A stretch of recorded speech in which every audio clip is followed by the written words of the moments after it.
as Paul Dyer comes up to the living room chair. Jim, did you know a little something that, you know, if you're from Chester, you really don't know the names of any of the streets. That ever occurred to you? Well, Chester, you remember that there are only 4 digits when you want to phone someone. Good point.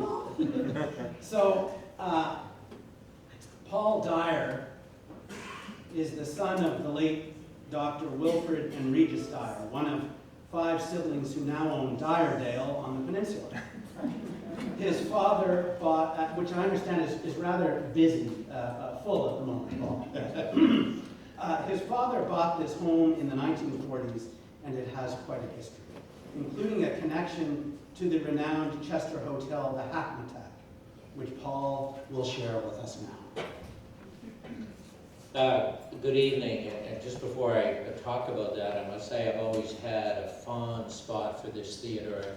In recent years I've seen the productions, but my fondest memory was seeing the last movie that was shown in this theater, which was 20,000 Leagues Under the Sea.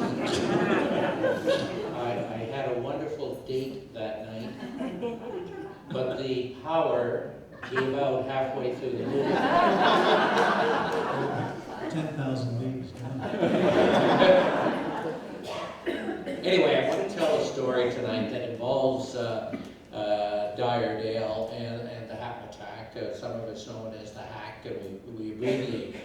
But first, to tell that, I have to tell you a little bit about the peninsula, because as you know, there are, yes, 2 main roads on the peninsula, one being Peninsula Road, which as you cross the canal bridge goes out to the left. There's a little laneway on the right, and then there's Frida's Hill Road. And there are 11 of us who live on Frida's Hill Road, and Dyerdale is the end of Frieda Hill Road. The Frieda family at one time owned most, if not the entire peninsula, dating back to the 1700s. And at that time, it was virtually treeless. It was a farm. And so work the dates and think about the 1800s when trees began to appear on the peninsula. And those same trees, for the most part, are what we are seeing on the peninsula now and which we are losing. It's a cycle. But that was the 1700s.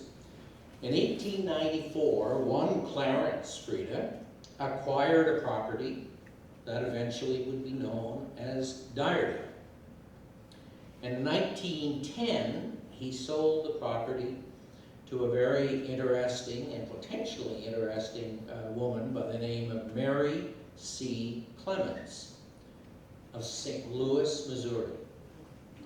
Now, does that name mean anything to anybody in this theater tonight, the name Clemens? Well, it was the nom de plume to Mark Twain. And we, as a family, and I doing some research down in the archives, I haven't been able to relate her to Mark Twain. Mark Twain had a lot of children. I think he had one sister, but would have had brothers perhaps, etc. But who knows? And I know for one, having prepared for this, I'm going to look into it. It'd be very interesting.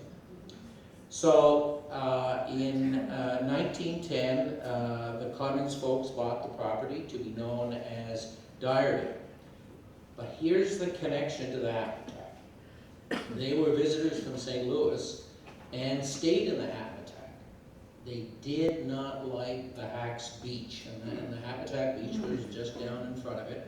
And it had, in the 1900s, those changing cabins that you could hop in and pull on something that covered your knees to your neck. And they did not like that. And I keep saying they because in our family, we had always heard it was a man who did what I'm going to tell you about in a moment. But their property was owned by this Mary Clemens. But anyway, they bought Dyerdale, built what we call in the family the lower cottage. There's an upper cottage, but the lower cottage.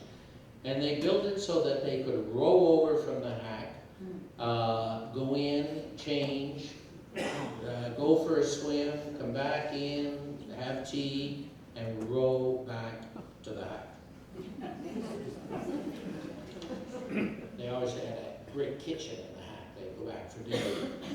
Mary Clemens died, though, sometime in 1934, and she left the Dyerdale property to the University of St. Louis, which was and is, to this day, a Jesuit university. And the university owned it for 11 years. Now, I have no idea, did they use it, was it empty? That's for more research. But as you can well imagine, thinking 1934, that's just before and during the period of the Second World War, aside from the fact that perhaps they didn't know where Chester or Nova Scotia or Canada was for that matter. However, in 1945, the university made the decision to sell the property. And there was a young single doctor in Halifax by the name of Wilfred Dyer who heard about it, and he heard about it courtesy of his brother, my uncle, who was a Jesuit priest. And he said, listen, there's a lovely property, it's for sale. And as far as I know, my father drove down, took a look at it, and it was a done deal. And so here we are, 74 years later, and the Dyer clan are still in the property and enjoying it as much as I'm sure my father and everybody else did who owned it before he did as well. Thank you.